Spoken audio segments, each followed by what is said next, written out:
Watch old footage of almost any train station, airport, or queue, and something looks strangely wrong. People are just waiting. Today, give us 30 empty seconds and the phone comes out. We got used to messages arriving instantly, food arriving fast, and entertainment starting the second we ask for it. But the real shift happened when even waiting stopped being empty. Every pause suddenly had somewhere else to go, and once that became normal, simply waiting started to feel wrong. In less than an hour, it makes a cook's life easy. Of course, good help is still hard to find. Go back a few decades, and delay was built into the product. You mailed a letter. You waited for the bank to open. You dropped off film. I need to make this better. Then businesses discovered an incredibly easy promise to sell. You turn this focusing wheel to make everything sharp. Now there is a new way to open up the world for someone. Press the electric button. The SX70. Almost effortlessly, it slips through life. Polaroid launched its land camera in 1947, and by the 1970s, Polaroid was selling that same promise of instant results to the mass market. A year later, McDonald's rebuilt its restaurant around the speedy service system. We take the layout to a builder, custom build the kitchen to our exact specs. Ta-da! The Speedy system is born, the world's first ever system to deliver food fast. In 1967, Barclays unveiled the world's first ATM in Enfield, letting customers get cash without waiting for a teller.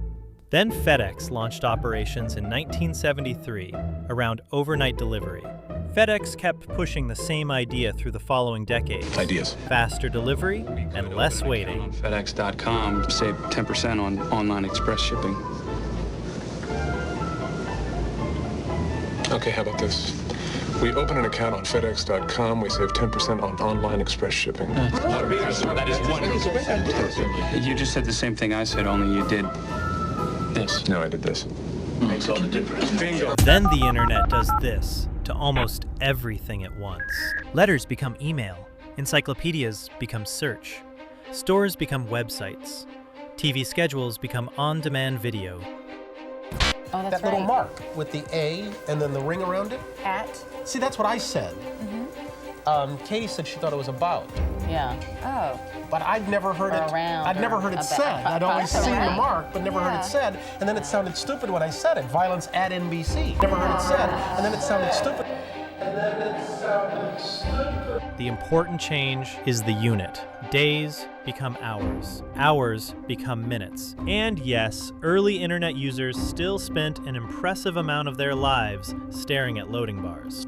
Of course, the internet kept getting faster until speed stopped feeling like a feature and started feeling like the default.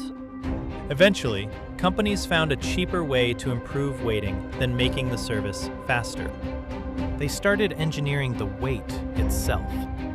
Elevators gave an early lesson. Mirrors appeared beside the doors because people complained less when they had something to look at. Floor indicators added another layer. Suddenly, an invisible weight had movement. Airports pushed the idea much further. At Houston Airport, baggage complaints continued, even after the average wait had been cut to about 8 minutes. Passengers were spending roughly 1 minute walking to baggage claim, then 7 minutes standing at the carousel. So the airport changed the route and made them walk much farther. Complaints reportedly dropped to almost zero. Same luggage system, far less time spent staring at an empty belt.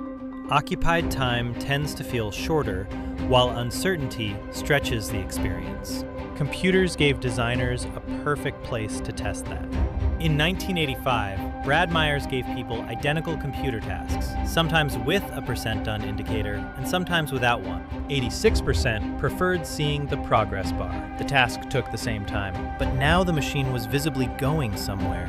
That tiny bar eventually escaped the computer screen. Domino's launched Pizza Tracker, exposing a process customers previously knew nothing about.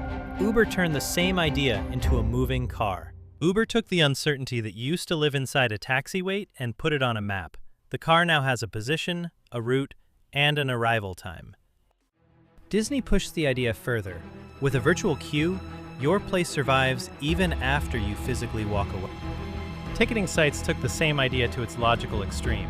Thousands of people can be standing behind each other while sitting in completely different cities. Waiting had become software. And software can do things a physical queue cannot. Update your position, predict your turn, even call you back when it is time. Engineers spent decades reducing actual delays. Then they learned something just as useful. Make the delay legible. Once waiting has a position, a destination, or a visible end, the clock can stay exactly the same, while the experience changes completely.